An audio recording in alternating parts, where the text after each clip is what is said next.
Deuxième guest du jour, Robin Doumbé Moukoko, directeur général de DFM. Monsieur, bonjour et bienvenue.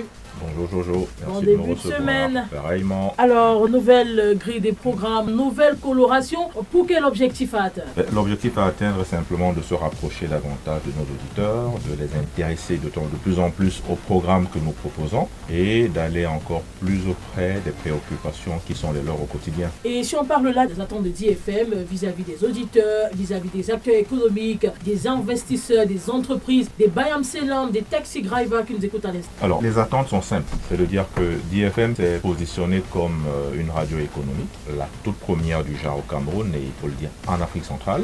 Les attentes sont simplement de rappeler à nos différentes parties prenantes, que vous avez bientôt citées, que la radio est ouverte à eux et nous attendons qu'ils soient pleinement impliqués dans le développement de cette initiative parce qu'elle leur est pleinement bénéfique également. Donc les plages horaires sont ouvertes pour leur communication, que les auditeurs soient de plus en plus attentifs et qu'ils participent pleinement aux projets que nous avons mis en place pour cette nouvelle saison. Ce sont des émissions qui se rapprochent au plus près des préoccupations économiques du quotidien. On attend que ceux-ci puissent nous appeler, nous donner leurs avis pour que nous puissions améliorer au quotidien tous les travaux que nous menons.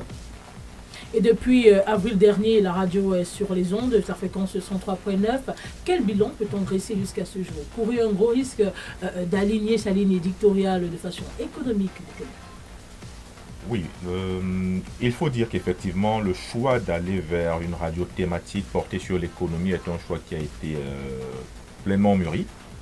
C'est parce que nous sommes dans un environnement bruyant où l'essentiel des radios, mis à part celles communautaires, l'essentiel des radios portent leur énergie sur des thématiques générales.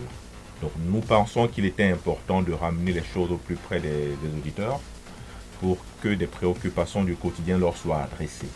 Quels sont les éléments majeurs qui impactent leurs décisions? Nous parlons de plus en plus du panier de la ménagère qui est fortement entamé, de l'augmentation des prix, de l'inflation qui ne cesse de galoper.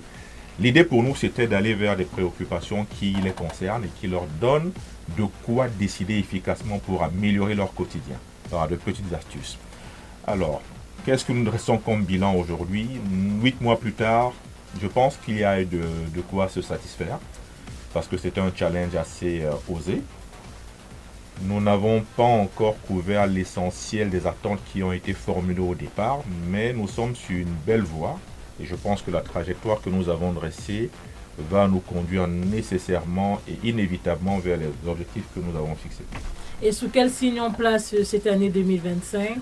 2025 est une année de pleine réussite, une année de plein épanouissement pour vous, mes collaborateurs, pour nos auditeurs, pour toutes les parties prenantes qui accompagnent DFM, et une année de succès pour que ce projet puisse satisfaire à toutes les parties prenantes qui y prennent part.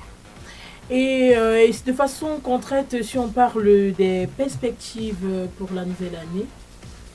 Alors, je commençais d'abord par présenter un petit peu les innovations que nous avons apportées sur la grille des programmes. Oui. Nous avons porté des innovations sur tout au moins 3 plans. Le premier plan est sur le plan du format. Donc, pour garder un caractère dynamique, un caractère engagé et un caractère interactif à nos émissions, nous avons revu le format d'une bonne partie des programmes que nous diffusons. La deuxième innovation porte sur l'introduction d'émissions qui vont aller conforter le positionnement en tant que radio économique. Je prendrai tout simplement pour exemple, à partir de 10h et 12h, nous aurons un débat économique qui va plonger nos auditeurs dans les préoccupations de leur quotidien, pour leur donner des clés de décision nécessaires pour comprendre ce qui se passe autour d'eux, comprendre les décisions que les gouvernants prennent, voir comment leur quotidien en est impacté, et pour eux, trouver des solutions pour être les moins impactés possibles par ces décisions-là.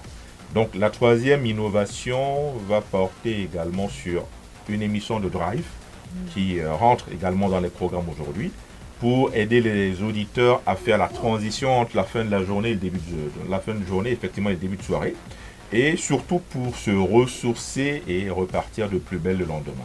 Donc voilà quelques-unes des innovations qu'on a apportées pour donner un peu plus d'engagement et surtout conforter le positionnement d'une radio économique. Et voilà, c'est donc également l'occasion à la suite de ces propos, c'est l'occasion également pour vous de formuler des vœux de nouvel an à tous vos auditeurs qui vous reçoivent en ce moment. Merci Jojo, vous le faites déjà au quotidien. Oui. Je crois que c'est peut-être l'opportunité pour moi également d'adresser à tous nos auditeurs, à tous nos followers, parce qu'il faut rappeler que nous sommes également présents en ligne et en streaming en direct, que toutes ces personnes-là qui nous suivent, nous leur adressons tous nos vœux de santé, de bonheur et de prospérité pour 2025. Et surtout à les inviter à être très présents, scotchés à nos programmes et à participer en nous apportant leurs avis et contributions. Et voilà qui est dit. Robert Doubé-Mokoko, directeur général de DFM, merci d'être passé ce matin. Merci de m'avoir reçu, Jojo. On nous souhaite à nous tous une belle année.